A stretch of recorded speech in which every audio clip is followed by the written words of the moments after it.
আসসালামু আলাইকুম। লোভে পড়ে যাকে তাকে বিশ্বাস করবেন না। আমার ভিডিওটা প্রথম শুরু থেকে শেষ পর্যন্ত দেখবেন। আসলে সোশ্যাল মিডিয়ায় আমি কখনো কথা বলি নাই, না বলে থাকতে পারি না। আজকে আপনাদের কিছু বলার জন্য, শেয়ার করার জন্য আমি আসছি।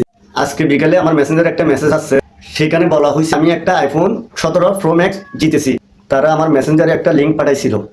ওই লিঙ্কে ঢুকলে আমার হোয়াটসঅ্যাপে একটা মেসেজ আসছে। মেসেজটা আমি স্ক্রিন রেকর্ড করে আমি আপনাদেরকে দেখাচ্ছি। দেখেন,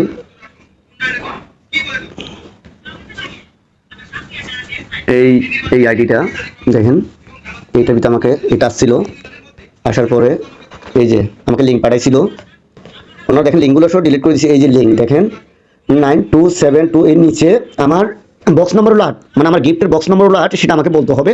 আমি যখন এটাতে ক্লিক করেছিলাম, দেখেন মানে হোয়াটসঅ্যাপে যখন অ্যাড হয়েছে, এই দেখেন ওনারা বললো যে আমার টোকেন নাম্বার 8, সেটা আমি 8 পাঠাইছি। পাঠানোর পর ওনাকে মেসেজ দিছে যে আমি গিফট পাইছি। গিফটটা কীভাবে নিব?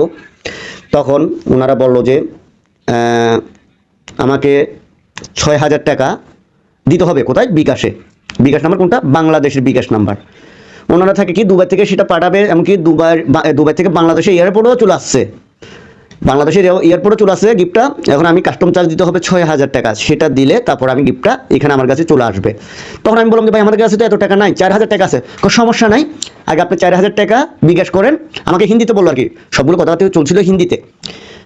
ভয়েস মানে মেসেজ সবগুলো হয়েছিল হিন্দিতে। তো সবগুলো কাইটা দিছে। এখন যখন ওনাদের প্রতারক যখন ওনাদেরকে বলছি, তখন ওনারা এগুলো সবগুলো কাইটা দিছে, মেসেজগুলো সবগুলো কাইটা দিছে। তখন ওরা বলো যে 6000 টাকা দিতে, 4000 টাকা দিলে, আর 2000 টাকা কখন? যখন ওরা গিফট নিয়ে আসবে তখন 2000 টাকা দিলে ওনাদের চলবে, হাতে দিতে হবে। তখন আমি বললাম যে 4000 টাকা আসলে যারা লোভে পড়বে না, এই লোভে মানে মোবাইল, তারপর ঘড়ি, মানে প্রায় এগুলো হিসাব করলে তো বাংলাদেশে প্রায় 1.5 লক্ষ টাকা নাকি 2 লক্ষ টাকার কাছাকাছি গিফট। যেতে পাগল হয়ে যাবে। 6000 টাকা দিলে আর কি হয়েছে? 1.5 লাখ না 2 লাখ টাকা তো পাচ্ছে।